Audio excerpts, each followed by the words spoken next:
माता रानी जी के सभी प्यारे भक्तों को जय माता जी की। भक्तों, आज की वीडियो बहुत ही ज़्यादा इम्पॉर्टेंट है क्योंकि आज हम जिस विषय के बारे में बात करने जा रहे हैं वो यात्रा के लिए बहुत ही महत्वपूर्ण है। हाँ जी भक्तों, आज हम बात करेंगे यात्रा पर्ची के बारे में, क्योंकि अभी भी बहुत सारे भक्त ऐसे हैं जिनको यात्रा पर्ची से जुड़ी बहुत सारी कन्फ्यूज़न रहती है। बहुत सारे सवाल हैं भक्तों के मन में कि यात्रा पर्ची क्या होता है और हमें कहाँ से मिलेगी, या फिर उसकी वैलिडिटी क्या होती है।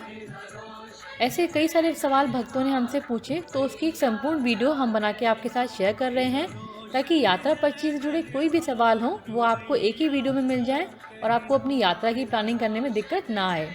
तो सबसे पहले बात करते हैं कि यात्रा पर्ची क्या है। तो भक्तों, बता दें आपको कि यात्रा पर्ची वो पर्ची है जिसके ज़रिए आप अपनी यात्रा शुरू करेंगे।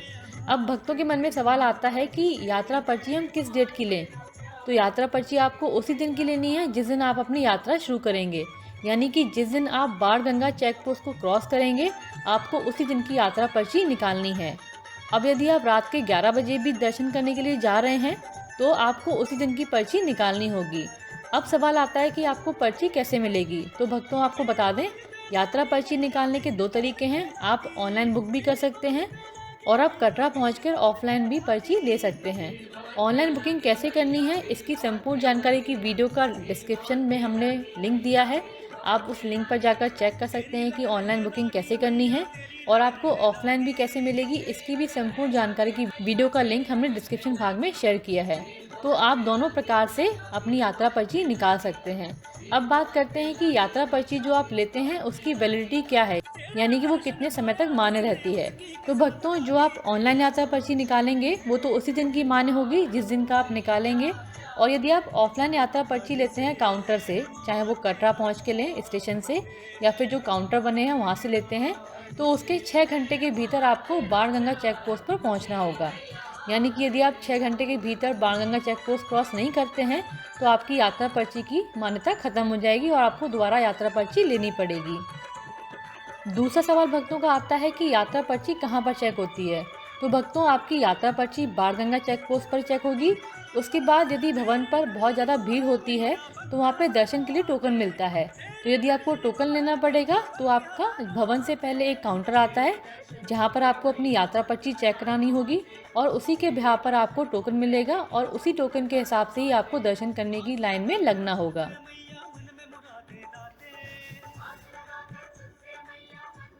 अब बहुत सारे भक्त ये पूछते हैं कि हमारे साथ छोटे बच्चे जा रहे हैं तो क्या उनकी यात्रा पर्ची लेनी है या नहीं लेनी है। तो भक्तों, आपको बता दें कि 5 साल तक के बच्चे की यात्रा पर्ची नहीं लगती है। यदि आपका जो छोटा बच्चा है वो 5 साल का है तो आपको यात्रा पर्ची नहीं लेनी है, और यदि 5 साल से ऊपर का है तो आपको यात्रा पर्ची लेनी पड़ेगी। और आपको बता दें कि यात्रा पर्ची फ्री ऑफ कॉस्ट होती है, इसका कोई भी कॉस्ट आपको नहीं देना है। आप ऑनलाइन निकालेंगे तो भी आपको कोई कॉस्ट नहीं देना है, कोई भी पैसा नहीं देना है। और यदि आप काउंटर पर जाकर भी लेते हैं तो भी आपको यात्रा पर्ची फ्री ऑफ कॉस्ट मिल जाएगी।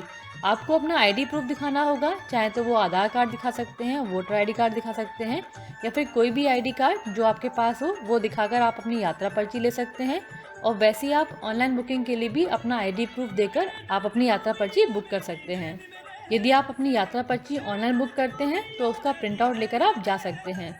कई सारे भक्तों का सवाल होता है कि क्या यात्रा पर्ची से दर्शन के लिए नंबर लगता है। तो भक्तों, आपको बता दें कि जब यात्रा में भीड़ बहुत ज़्यादा हो जाती है और दर्शन की लाइन बहुत लंबी होती है, ऐसे में क्या होता है कि एक टोकन आपको मिलता है आपके यात्रा पर्ची के बिहाफ पर, और उसी टोकन नंबर का जब लाइन लग रही होगी दर्शन के लिए तभी आपको लाइन में लगना है। तो वहाँ पे लगातार अनाउंसमेंट होती रहती है कि यहाँ से लेके यहाँ तक के टोकन नंबर की लाइन अभी लग रही है, आप लोग दर्शन के लिए आ जाइए।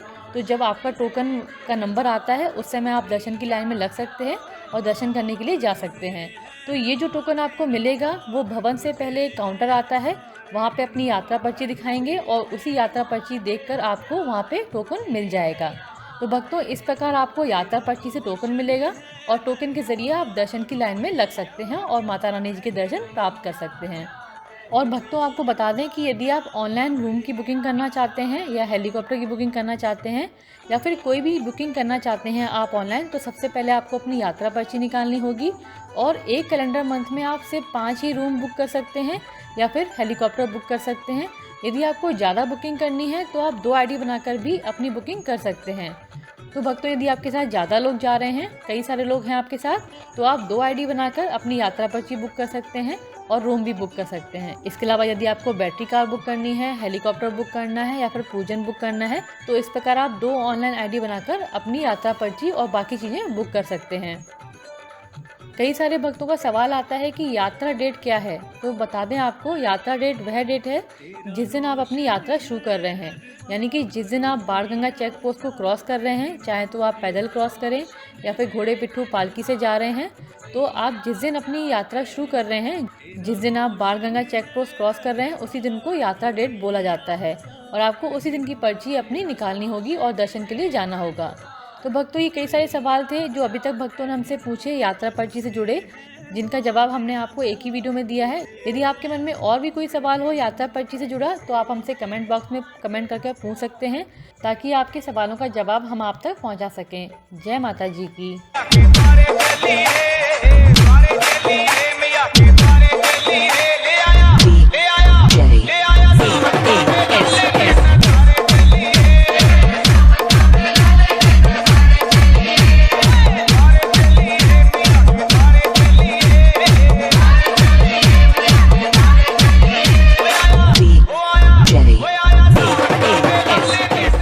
श्री माता वैष्णो देवी जी से जुड़ी किसी भी प्रकार की जानकारी प्राप्त करने के लिए आप हमारे व्हाट्सएप नंबर पर मैसेज कर या फिर कमेंट बॉक्स में कमेंट करके जानकारी प्राप्त कर सकते हैं। माता रानी जी की कृपा से हमारी यह कोशिश रहेगी कि हम जल्द से जल्द और सही जानकारी आप सभी तक पहुंचा सकें। जय माता जी की।